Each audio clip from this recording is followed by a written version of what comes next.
don't look like Indians to me, and they don't look like Indians to Indians. It would be 9 blacks against 9 whites, all highly educated, very smart, strong, beautiful people. Right? Pocahontas? Is it offensive? Oh, really? Oh, I'm sorry about that. Pocahontas? I think she's as Native American as I am, okay? When Mexico sends its people, they're not sending their best. They're bringing drugs, they're bringing crime.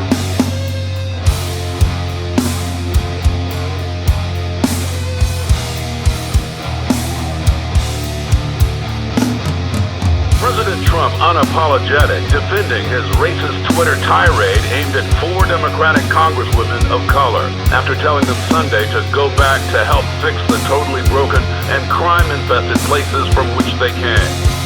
In the second holding facility, the vice president was faced with a much different scene. Nearly 400 men crammed behind cage fences with not enough room for them all to lie down. The room was hot and the smell was strong. The press was pulled out within 90 seconds of the visit.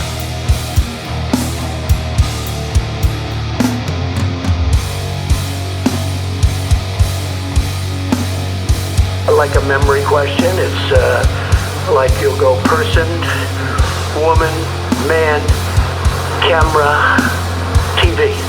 10 minutes, 15, 20 minutes later, they'd say, remember the first question? Not the first, but the 10th question? Give us that again. Can you do that again? And you go person, woman, man, camera, TV.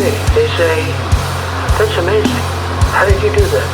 I do it because I have like a good memory, because I'm cognitively there. His question then, is the president somehow conflating or confusing this with a marker of a more academic achievement or an IQ test? And you know, when he ends by saying, I'm cognitively there, my only question is, cognitively where? I'd like to know, I'd like to have him pinpoint that on a map. I'm very consistent. I'm a very stable genius.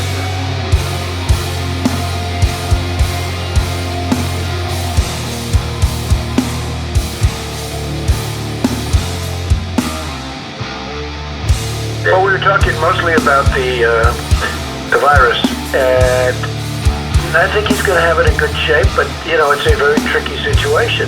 It goes through air, Bob. That's always tougher than the touch. You know, the touch, you don't have to touch things, right? But the air, you just breathe the air. That's how it's passed.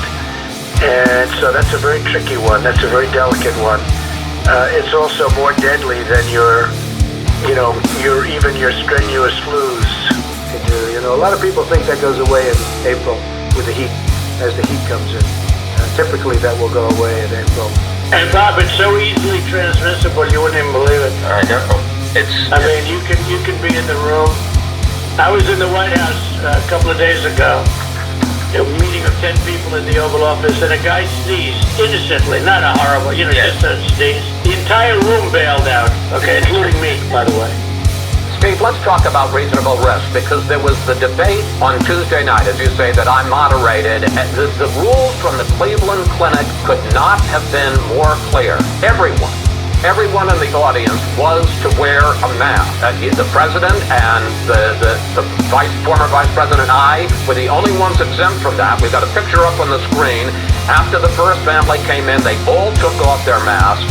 Do they think that the health and safety rules for everybody else do not apply to them? No, that's not the reality. Look, everybody was tested before that event, as you well know. Those of us who went first were tested by Cleveland Clinic directly. Everybody who gets on Air Force One for any trip on Air Force One is tested before they get on. Steve, it doesn't matter. Everybody that was in that room was tested. Steve, everybody that was in that room was tested. And the Cleveland Clinic's regulation was it didn't matter. Everybody, except for the 3 of us on the stage, was to wear a mask.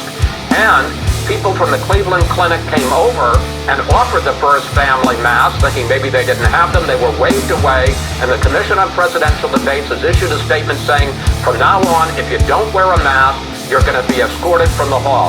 So forget this question of being tested beforehand. Everybody was tested beforehand.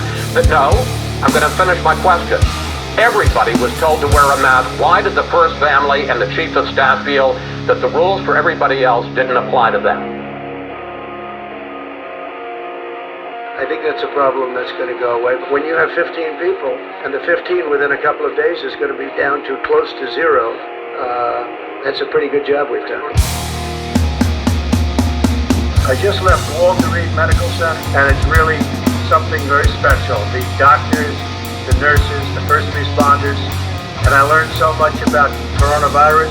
And one thing that's for certain, don't let it dominate you. A super spreader event. At least 3 journalists who were at the White House over the last week have now tested positive, according to the White House Correspondents Association. Remember when Kayleigh McEnany said on Fox News back in February the following? Absolutely. This president will always put America first. He will always protect American citizens. We will not see diseases like the coronavirus come here. Because there's another vantage point where the president, he had just taken off his mask, he stands at the balcony, and then you see a photographer quickly behind him. And when we were speaking to doctors earlier, they said, well, it's okay, he was standing alone. He wasn't. There was a photographer very close in proximity to a man who's been diagnosed with COVID-19. Hey, when you're a star, they let you do it. You can do anything. Whatever you want. Grab him by the pussy. Grab him by the pussy. Grab him by the pussy. Grab him by the pussy. Grab him by the pussy. Grab him by the pussy. Grab him by the pussy. Grab him by the pussy. Grab him by the pussy.